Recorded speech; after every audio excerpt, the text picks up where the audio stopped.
Sir ಈಗ ನಿಮಗೆ ಸ್ಥಾನಮಾನ ಸಿಗೋ ವಿಚಾರ ಈಗ ಸಿಕ್ಕಿರೋ ಸ್ಥಾನ ಖುಷಿ ಇದೆಯಾ ಹೇಗೆ ನೋಡಿ ಏನಾದ್ರು ಬೇರೆ ಸಿಕ್ಕಿರೋದೇನಿಲ್ಲ. ಈಗ ಸಿಕ್ಕಾಲೆ 3 ವರ್ಷ ಆಯ್ತು. ಅದು ಮತ್ತೆ ಕಂಟಿನ್ಯೂ ಕಂಟಿನ್ಯೂ ಅಂತಂದ್ರೆ ಸರ್ಕಾರ ಅಲ್ಲಲ್ಲ.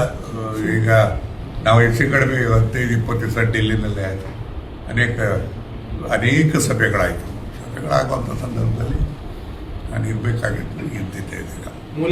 ಈಗ ಸಚಿವ ಸ್ಥಾನದ ಆಕಾಂಕ್ಷಿ ಆಗಿದ್ದು ಅದೇನೇನು ಇದ್ದೀರಿ? ಹಿಂದೆನೂ ಇದ್ದೆ, ಈಗಲೂ ಇದ್ದೀನಿ. ತೃಪ್ತಿ ಇಲ್ವಾ ಸರ್? ತೃಪ್ತಿ ಇದೆಯಾ ಅಂತ ಅಲ್ಲ, ಈಗ ತೃಪ್ತಿ ಅಂತ ಅಲ್ಲಲ್ಲ, ಕೆಲಸ ಮಾಡೋದ್ರಲ್ಲೇ ತೃಪ್ತಿ ಇದೆ, ಪ್ರಶ್ನೆ ಬೇರೆ. ಆದರೆ ನಾನು ಕೂಡ ಸಚಿವರು ಹಾಕಾಗ್ತದೆ. 2ನೇ ಹಂತದ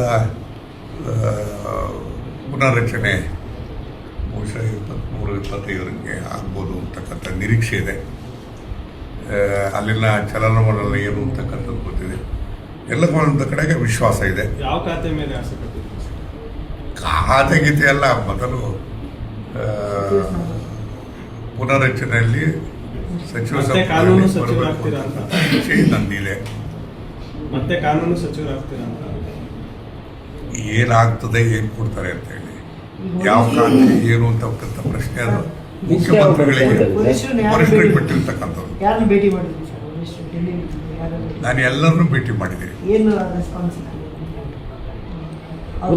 ಏನಂತ ಬಂತು? ಗ್ರೀನ್ ಸಿಗ್ನಲ್ ಕೊಟ್ಟಾರಲ್ಲ, ಭರವಸೆ ನೋಡಿ, ಕೊಟ್ಟಿದ್ದಾರೆ. ರಾಜಕೀಯದಲ್ಲಿ ಯಾರು ಗ್ರೀನ್ ಸಿಗ್ನಲ್ ಪಾಸಿಟಿವ್ ಆನ್ಸರ್ ಕೊಡೋದಿಲ್ಲ. ವಸ್ತುಸ್ಥಿತಿ ಏನು ಅಂತ ಅವ್ರಿಗೆ ಅರ್ಥ ಆಗಿದೆ. ಬಹುಶಃ ಸೂಕ್ತವಾದಂಥ ನಿರ್ಧಾರವನ್ನು ತೆಗೆದುಕೊಳ್ತಾರೆ ಅಂತಕ್ಕಂಥ ವಿಶ್ವಾಸ ನನಗಿದೆ. ಮಾಡ್ತಿದ್ದಾರೆ ಸರ್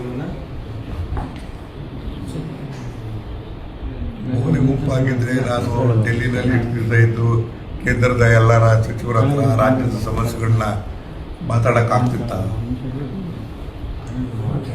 ನನ್ನ ಪಾತ್ರ, ನನ್ನ ಇದೇನು